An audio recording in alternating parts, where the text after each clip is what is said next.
Bonjour, aujourd'hui j'ai fait une vidéo qui répond à certains commentaires que j'ai, qui me suggèrent d'arrêter de me faire chier à publier des posts sur Facebook parce que ça sert à rien, parce que l'algo nous baisse la gueule. Alors j'ai rien contre les marketeurs, je voudrais juste rappeler un détail. Ce qui sert à rien en fait, c'est le genre d'activité qui consiste à apprendre à manipuler les gens via la faiblesse de leur nature humaine pour leur vendre des produits qui ne délivrent pas franchement de la valeur, voire justement des produits qui ne sont pas utiles et qui appauvrissent les clients. Ça sert à rien. Ça sert à rien parce que si l'acte d'achat avait lieu naturellement, c'est ce qu'on essaye de privilégier, cet objectif éco. Après que les gens se trompent, c'est une chose, mais qu'on induise leurs erreurs et qu'après on vienne faire des vidéos sur YouTube pour expliquer comment il faut faire pour amener ce comportement de masse. Moi je suis un petit peu dérangé par le marketing. C'est la zone jaune, mais il y a pas mal de mecs qui franchissent la zone rouge en fait, de la manipulation pure et dure. Donc moi je pense que voilà, j'écris et je publie des messages, des vidéos. Certains se demandent si c'est parce que j'ai besoin de thunes. Je crois qu'en fait il y a des gens, ils ont besoin, des gens comme moi, on a besoin de partager, faut que ça sorte. Voilà, c'est incontrôlable, faut que ça sorte quasiment tous les jours. C'est comme ça. Alors il y en a qui peignent, il y en a qui font de la musique, il y en a qui, je sais pas, qui vendent. Chacun vient sur terre pour faire son truc. Donc peut-être d'ailleurs qu'il y en a qui viennent faire de la manipulation. Ils viennent expérimenter la manipulation via le marketing. Je pense qu'en fait, dans le fond, il y a des choses qui servent plus que d'autres, mais rien n'est mal, rien n'est bien, encore que. Donc aujourd'hui, pour répondre à la question de ça sert à rien de publier des posts sur Facebook, moi en fait, je vais vous expliquer comment les marketeurs vous manipulent pour vous faire acheter des trucs dont vous n'avez pas besoin. C'est les mêmes manipulations que les politiciens. Ça repose sur deux mécanismes totalement inconscients que la plupart des consommateurs ne maîtrisent pas. Je vous invite vraiment à les explorer parce que ça va bien au-delà bien sûr du simple acte d'achat. Le premier mécanisme, c'est qu'on a trois cerveaux. On a un cerveau néocortex, c'est notre mental avec lequel on réfléchit, on analyse. On a un cerveau limbique qui gère en fait tout l'émotionnel humain, les sentiments, les machins, les mémoires et tout le bazar. Et puis on a un cerveau reptilien. C'est généralement le cerveau reptilien, c'est le premier qu'on construit. L'ensemble des thérapies aujourd'hui proposent, quand les gens ont des problèmes, d'impacter le cerveau limbique et néocortex, donc les émotions et la pensée. Et donc ça peut marcher pour des petits problèmes, surtout quand c'est les problèmes qui ont eu lieu après l'usage de la parole acquis par l'enfant. Mais ça marche pas du tout pour les gens qui ont des problèmes plus structurels dès le départ de la vie, avec des parents nocifs. Mais la nocivité des parents, elle peut être douce comme elle peut être forte. Il y a beaucoup de parents nocifs, ce n'est pas l'ensemble des parents qui sont toxiques. Ça aussi c'est un tabou. Et donc le cerveau reptilien, c'est le premier qui se construit, et quand il est touché, j'ai jamais vu aucun thérapeute capable de l'atteindre, et donc en fait les gens sont coincés. Et dès qu'il y a le cerveau reptilien, celui qui gère les fonctions principales, boire, manger, dormir, baiser, l'instinct de survie notamment, et c'est par là que les marketeurs, manipulateurs et les politiciens et tous les pays en fait qui veulent faire payer des impôts au-delà de ce qui est acceptable et nous faire bosser comme des cons, ils utilisent tous ce même mécanisme, du mécanisme du cerveau reptilien et du mécanisme de survie, en nous faisant un chantage en fait, en nous expliquant que voilà, si on fait pas ci, si on fait pas ça, oulala, on va se mettre en danger. Donc il y a la culpabilité dans le cerveau limbique qui aide énormément à ce que le cerveau reptilien nous manipule, mais la peur de la survie est capitale à comprendre. Et la plupart des gens ne sont pas au contact de cette peur ancestrale reptilienne de la survie, et donc on peut les manipuler, on peut les faire bouger comme on veut en fait, à partir du moment où on sait employer les bons mots et atteindre cette zone du cerveau. Donc c'est le premier mécanisme phare dont il faut avoir conscience quand on fait un acte d'achat. C'est est-ce que le mec est en train de me baiser la gueule via le reptilien ou pas. Moi je vous recommande vraiment de vous poser la question à chaque fois que vous bougez.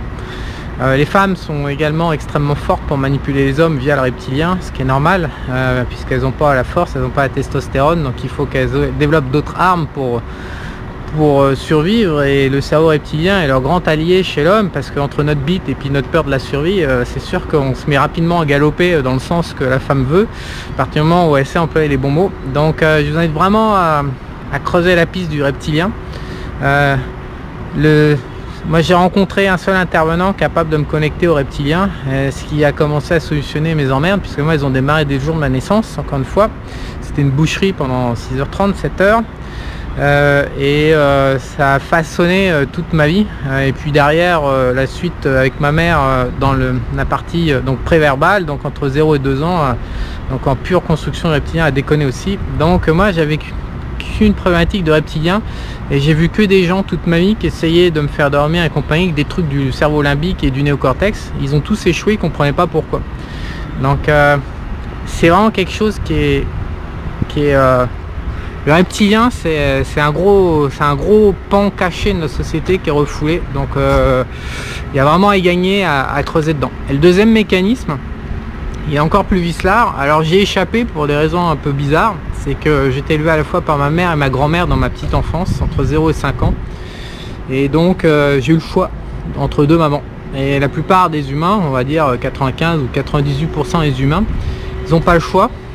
Ils n'ont qu'une mère. Et donc du coup, la mère étant imparfaite, on ne peut pas demander à une gonzesse de 25-30 ans d'être développée psychologiquement suffisante et d'être connectée au cœur universel pour pouvoir nous donner toute la lumière auquel on aurait besoin pour grandir et pousser droit. Donc évidemment on ne peut pas demander ça à une femme, elle a besoin de temps pour se construire. Donc au final, quand on pousse de travers tous. Et il y a un sentiment sur lequel toute la société occidentale repose, un sentiment refoulé qui est exploité par l'ensemble des salopards. C'est le sentiment d'impuissance. J'ai vu, j'en parle assez souvent parce que j'ai vu 2-3 interviews longues d'Olivier de Kersauzon, le navigateur, qui a écrit pas mal de livres. Et dedans, dans ces interviews, il parle bien que l'expérience humaine repose sur la gestion. Tôt ou tard, l'être humain est confronté à ce sentiment d'impuissance. Tout revient vers ce sentiment d'impuissance. Et toute la question, c'est de savoir comment on va y répondre. Et tous ceux qui ne gèrent pas la réponse du sentiment d'impuissance partent dans la compensation des béquilles, toutes les béquilles que la société propose. Mais le système économique n'est qu'une réponse au sentiment d'impuissance derrière. Donc tout ce qui est clope, sucre, alcool, drogue, sexe, consommation, jeu, toutes les compensations narcissiques comme l'usage de marques, l'usage des réseaux sociaux, la popularité, le machin, le truc, bref j'en passe. Tout notre monde repose sur une compensation du sentiment d'impuissance qu'on ne sait pas gérer. Et les vieux hommes, je deviens vieux finalement, on s'aperçoit qu'une fois qu'on maîtrise le sentiment d'impuissance, on gagne franchement en liberté, et surtout dans les actes d'achat, dans les décisions. À partir du moment où ce truc là ne nous manipule pas, on prend des meilleurs, on a plus de sagesse et de recul, et on achète et on agit avec plus de discernement. Le sentiment d'impuissance, c'est vraiment ce qui aveugle. Donc là, la plupart des réponses en plus des humains, ça consiste à basculer à toute puissance, et donc à partir de là, tout merde. Donc les marketeurs et les politiciens savent très bien exploiter cette faille structurelle qui est présente dans tout l'Occident. Alors elle est beaucoup moins présente en Asie, tout simplement parce que l'Asie, ils mettent au-dessus de l'individualisme la société, c'est-à-dire que l'individu est élevé pour se sacrifier au nom du groupe, mais au nom du pays quasiment. Donc ils ont d'autres bordels, hein. Enfin moi je suis avec une femme asiatique, donc j'ai traîné 10 ans en Asie, donc ils ont d'autres jouets pour s'amuser au niveau psychologique, mais ils ont moins cette histoire d'impuissance, toute puissance, individualisme, etc., compensation, ils l'ont moins en fait. Ils ont d'autres soucis collectifs à régler au niveau émotionnel. Mais en Occident, j'ai rencontré très peu de gens qui n'étaient pas touchés par ce truc là, et en fait Ça vient du fait que quand on est en face de la mer et qu'on s'aperçoit qu'elle est déconnectée, la mer donne de l'amour reptilien en fait, il y a plusieurs formes d'amour, c'est ce que pas mal de mecs n'ont toujours pas compris. Donc il y a l'amour reptilien maternel, mais ça a rien à voir avec l'amour du cœur universel qui passe par le chakra 4. Ça, les femmes n'en sont pas capables, elles ne sont pas connectées. Et l'enfant, quand on est, nous, on est en plein dans l'amour universel. Et donc quand on s'aperçoit que maman, elle n'est pas connectée, ça nous rend siphonnés. Ça nous rend dingue. Et la rupture du sentiment d'impuissance, la racine, elle est vraiment là-dedans. Et donc évidemment pour beaucoup de mecs maman est parfaite, elle est intouchable, on peut pas en parler, donc du coup ils sont incapables d'aller gratter le sentiment d'impuissance, ça servira à mettre en cause maman, et donc du coup ils se font baiser toute leur vie, on peut les manipuler. Aujourd'hui il y a des gens, se faire manipuler en fait ça consiste à redonner son pouvoir à quelqu'un d'autre au lieu de le conserver pour soi-même, on le remet à autrui en fait, c'est extrêmement dangereux, et c'est pour ça que on voit les gens prendre des décisions qui leur sont vraiment nuisibles à long terme. Et si on rajoute la couche du cerveau reptilien et de l'instinct de survie, les manipulateurs, que ce soit les marketeurs, les politiciens et tous les gens qui vivent en bougeant les décisions des autres, il suffit de faire peur, donc d'aller effrayer l'instinct de survie qui se met en route. Et alors le Covid, c'est un monument, c'est vraiment l'archétype de ce que je suis en train de vous décrire, parce que ça respecte à fond toutes ces patterns. Impuissance, c'est-à-dire qu'on boucle le pays et on impose un couvre-feu, donc on impose une limite de liberté de mouvement qu'on avait avant, sans raison apparente, via la force. Donc ça, pour générer de l'impuissance, c'est parfait. Donc, et de l'autre côté, peur de choper une merde qui va nous tuer. Donc ils ont mis en place les deux leviers collectivement, et on voit le résultat à l'échelle mondiale. Ça marche du feu de Dieu, leur saloperie. Mais c'est pas que le Covid et les politiciens et les impôts et l'ordre et voilà et la domination et l'esclavagisme socialiste.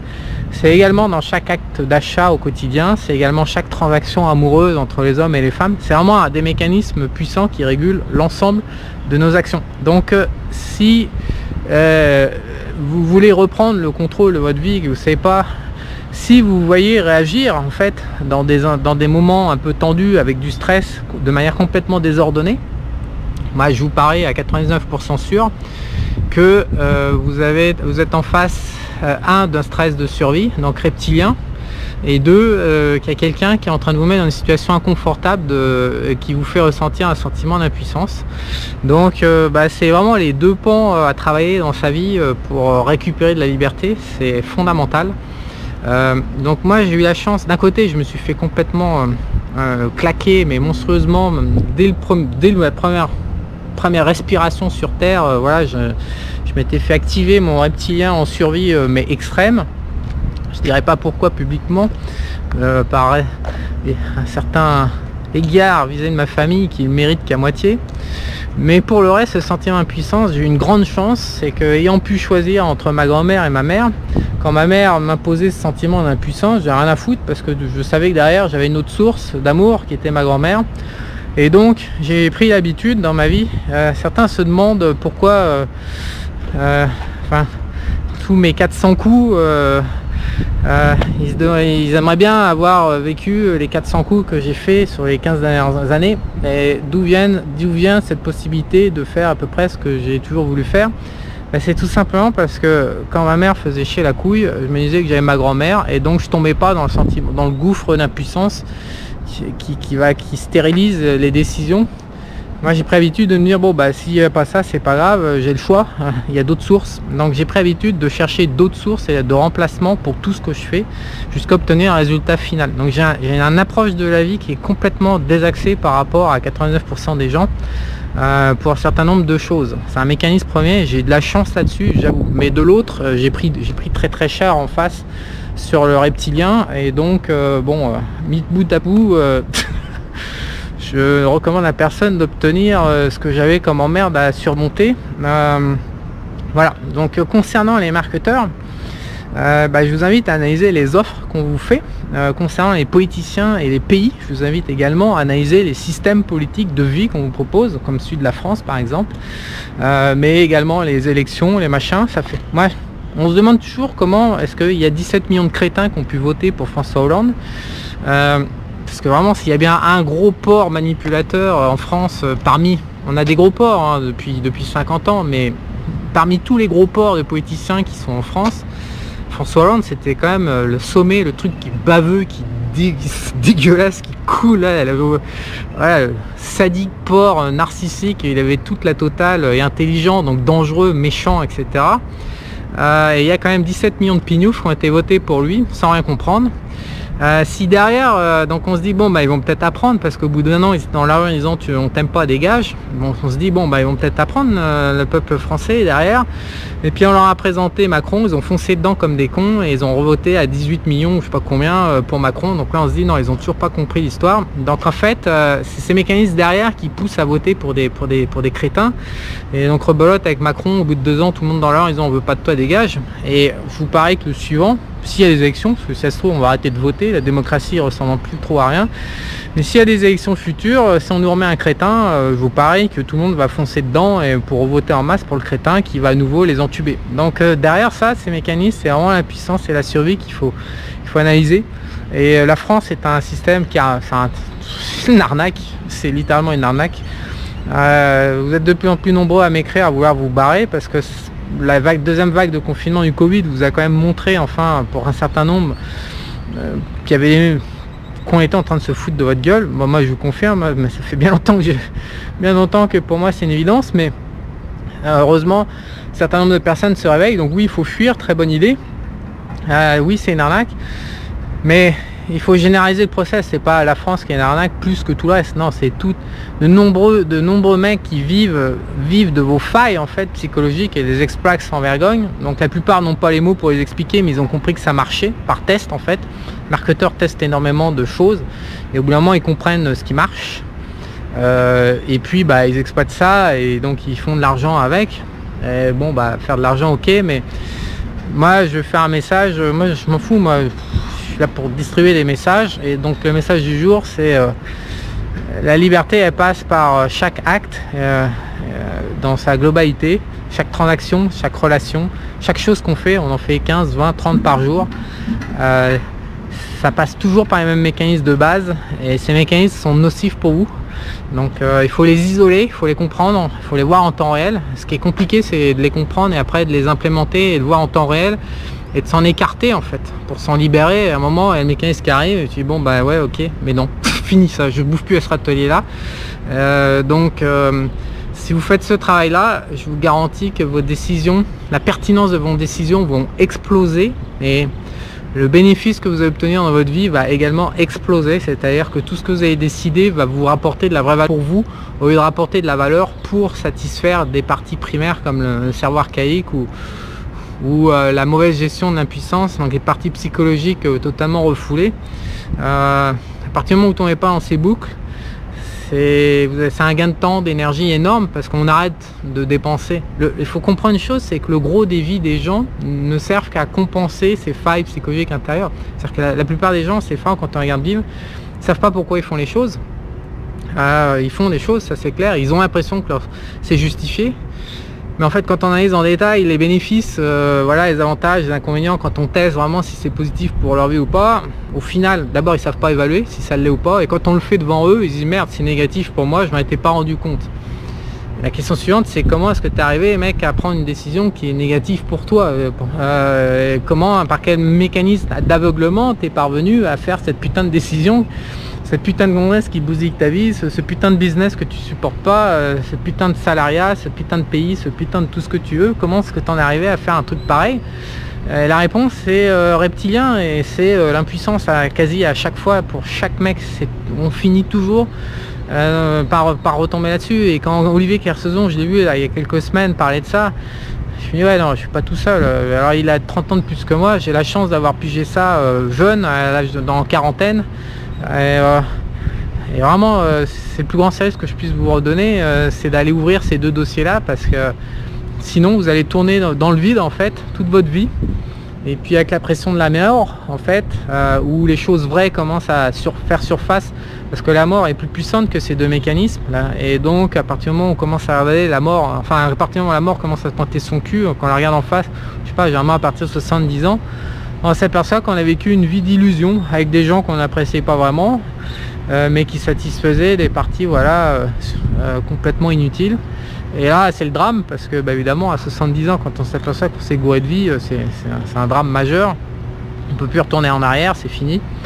Donc si vous regardez cette vidéo et que vous n'avez pas encore 70 ans, c'est une bonne nouvelle, parce que si vous avez envie de vivre un truc vrai, et alors si vous me balancez des emails, mais j'en reçois 50 par jour en ce moment, et alors s'il y avait un mot qui retombe dans tous vos emails, c'est être vrai et authentique. Quand vous voyez mes vidéos, ça sniffe le vrai et l'authentique. Donc je suis en train de vous expliquer pourquoi vous avez ce sentiment là aujourd'hui et comment vous pouvez l'implémenter dans votre vie.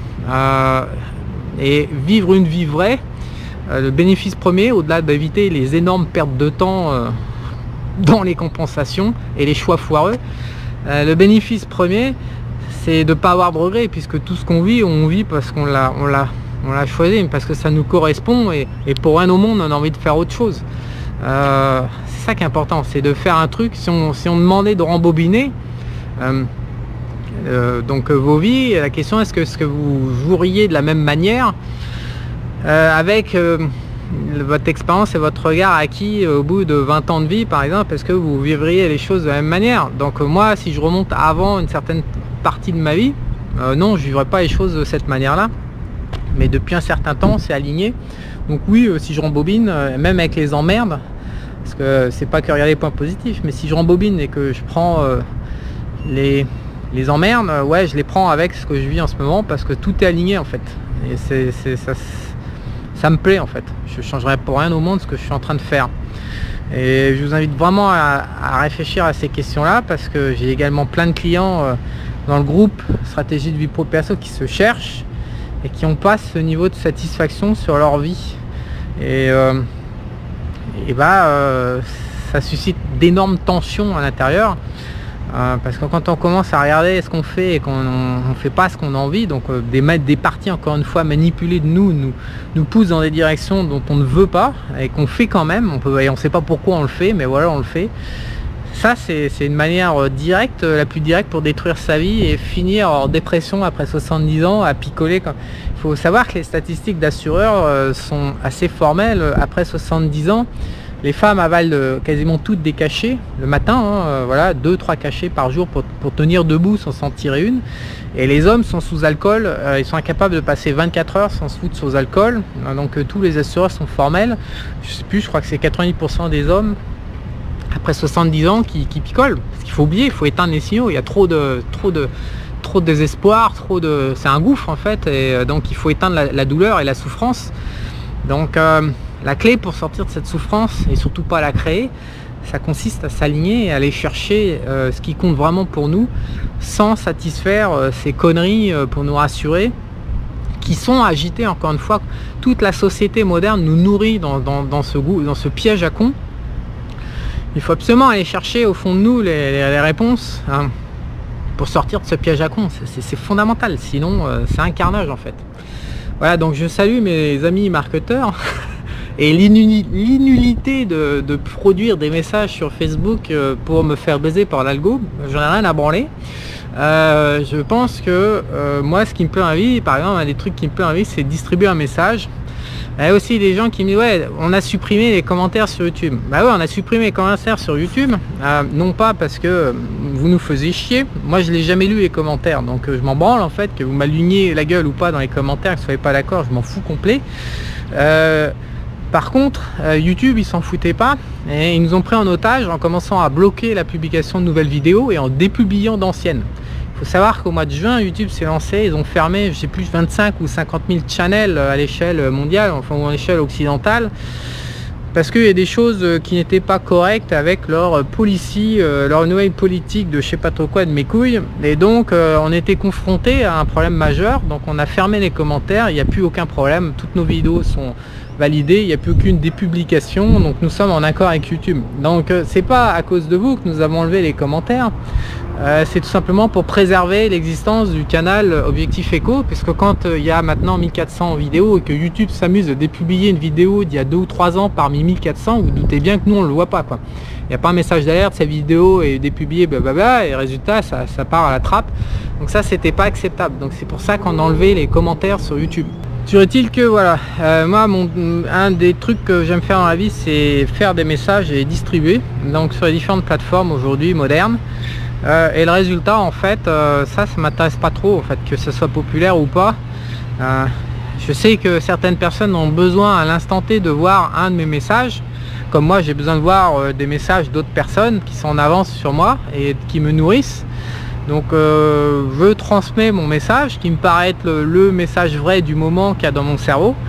Après il vous sert pas, il vous plaît pas, ça m'appartient pas en fait.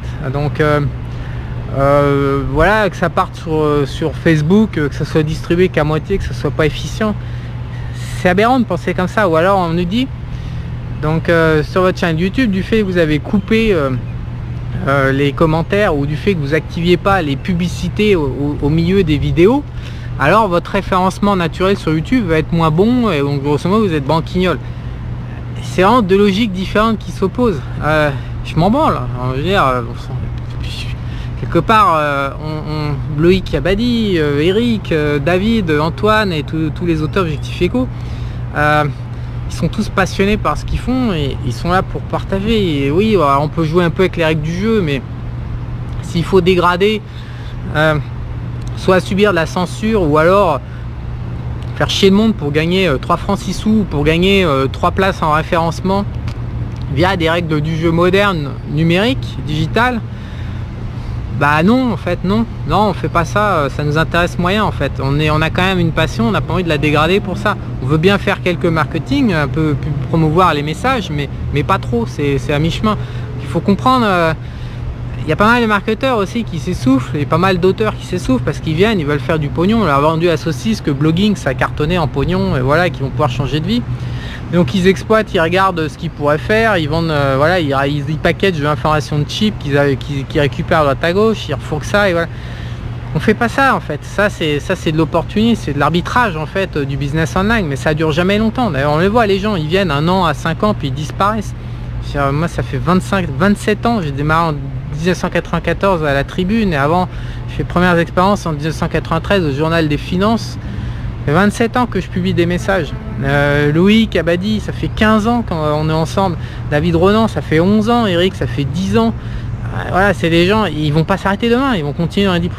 Voilà, il y a soit on publie des messages, et puis ce message va être reçu. Notre croyance, c'est que quand on publie un message, peu importe l'algo qui nous baise la gueule ou pas de Facebook, de YouTube, ce qu'on veut, ou de Google, la personne qui a besoin de trouver ce message via le monde de l'énergie, de toute façon, elle va tomber sur nous. Quand il y a besoin de prendre un message, le monde de l'énergie va sélectionner dans la masse de contenu le bon intervenant capable de vous faire avancer. Vous avez déjà dû voir que vous étiez synchrone par rapport à vos achats de livres, par rapport aux lectures d'articles ou aux rencontres de gens par moment. C'est synchrone, c'est-à-dire que c'est des coïncidences positives. Vous rencontrez juste la personne dont vous aviez exactement besoin pour apprendre quelque chose ou voilà, ou solutionner un problème ou réfléchir à votre tête sur un truc. C'est comme ça que ça marche. Il y a un deuxième système par-dessus les algos, il y a un deuxième système et donc ça nous inquiète vraiment pas parce que voilà, on émet les messages et puis après tôt ou tard ils sont postés et ils sont reçus par les personnes adéquates et puis ceux qui auraient pu recevoir le message mais qui n'étaient pas prêtes, ce qui est l'action des marketeurs en fait, hein. C'est-à-dire que l'action des marketeurs ou des politiciens, c'est de diffuser un message qui n'est pas vraiment adapté aux besoins des gens, mais de le forcer en mode push à le consommer et puis de l'envoyer 1000 fois, 2000 fois, 3000 fois jusqu'à ce que ça devienne un automatisme et que la personne se dise que ce message est important alors qu'en fait il n'est pas important pour elle. C'est ça l'activité de politicien et de marketeur. Et moi donc là on est en train de prendre l'ascendant sur un mécanisme naturel. Donc via artificiel, donc effectivement ça booste les perfs. Moi j'ai envie de répondre à ça, la prise de raccourci ça paye toujours à court terme, mais à long terme ça paye jamais parce qu'on le prend dans la gueule tôt ou tard. Il y a tout un système de leçons dans la vie à suivre, un chemin en fait. Donc si on prend pas la leçon, on tourne en boucle comme ça indéfiniment, au même niveau, comme un poisson rouge dans son bocal. Et le seul moyen de sortir du bocal, ça consiste à accepter de prendre les leçons. Donc être maintenu dans une direction artificiellement par des marketeurs, des spécialistes de la manipulation du cerveau humain, et ce qui nous évite de prendre les leçons, moi je pense que ça détruit l'humanité parce que ça la force à stagner. Alors je sais bien que les élites ont intérêt à ce qu'on stagne pour qu'on soit malléable et qu'on paye nos impôts et qu'on produise la valeur, qu'on ferme notre gueule et puis voilà, c'est utilitaire.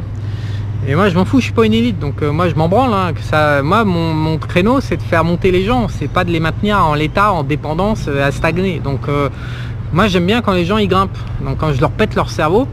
La formation les 3S, là j'ai fait une interview il y a 2 jours à un marketeur justement qui l'avait acheté, hein, j'ai pas offert, et après on a fait une interview d'1h30 devant sa communauté. Et quand il parle du produit, il dit putain oui, cette formation ça pète le crâne, il faut googler, il faut réfléchir, on parlait des 3S. Bah moi je suis content quand un client dit tu m'as pété le crâne, tu m'as économisé du temps, tu m'aides à obtenir un résultat, tu m'as pas pris pour un con parce que tu me racontes des trucs cash qui me semblent, en m'épilant à sec par moment, mais au moins tu racontes une réalité qui me force à me désaxer par rapport à mes petits schémas habituels et à voir les choses sous un angle différent, et donc du coup ça me fait avancer, et donc je te remercie.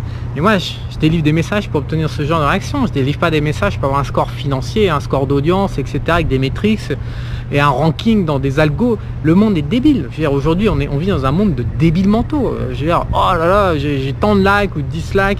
Il y a un mec par exemple actuellement sur le channel YouTube Objectif Éco, je vais vous le dire, je sais pas si c'est un concurrent ou quoi, mais il met 5 dislikes systématiquement. C'est-à-dire que je publie une vidéo, par moment la vidéo elle a 3 minutes alors qu'elle fait 20 minutes, j'ai déjà 5 dislikes. Donc je pense qu'avec un seul mec ça l'excite voilà, de m'allumer. Je vais faire chier, je vais mettre 5 dislikes et tout.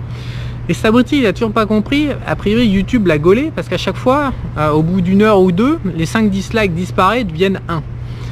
Et donc YouTube a dû faire la connexion entre les différents comptes et refait la balance en automatique. Ça me fait marrer, mais en même temps je me dis mais quel monde de débile mental quand on en est arrivé à des trucs, des likes, des dislikes, des rankings. Bon bah je me suis fait couper, plus de batterie, donc on va arrêter là. Pour finir, j'ai envie de vous dire, on voit un peu plus qu'être un singe dans le monde digital. Je me fais quand même une autre idée de ce qui est possible de faire dans ma vie et dans la vôtre. Et je vous invite vraiment à sortir par le haut. Tout ce monde que je suis en train de vous décrire, c'est le monde de la basse fréquence. C'est celui qu'on cherche à nous imposer. C'est l'envers du décor de l'esclavagisme. Et cette basse fréquence, ça se termine mal. Ça se termine, j'ai des milliers de témoignages de personnes âgées qui m'ont écrit en 10 ans. Ça se termine quasiment toujours mal. Donc moi je vous invite à quitter la basse fréquence et à grimper dans une activité de haute fréquence, au quotidien, chaque acte, chaque geste, à chaque instant vous pouvez choisir entre la basse et la haute fréquence. Certes on est obligé de s'adapter au monde, j'en fais aussi de la basse fréquence, je suis sur YouTube, j'ai une entreprise d'édition, une entreprise de service à côté. Demain je vais visiter, je vais prendre en fin de vidéo pour démarrer un projet de ferme. Donc il y a de la basse fréquence, de la moyenne fréquence, de la haute fréquence, on est obligé de s'adapter au monde. Enfin à un moment il faut réguler les pourcentages entre basse, haute et haute fréquence, et puis il faut tirer son épingle de jeu pour pas devenir cinglé, parce que c'est un monde de cinglés en fait. Et encore une fois vous valez plus que nous valons tous ensemble, beaucoup plus que ce merdier dans lequel on crapahute. Donc voilà, j'espère vous avoir fait un peu réfléchir aujourd'hui, je vous dis à bientôt.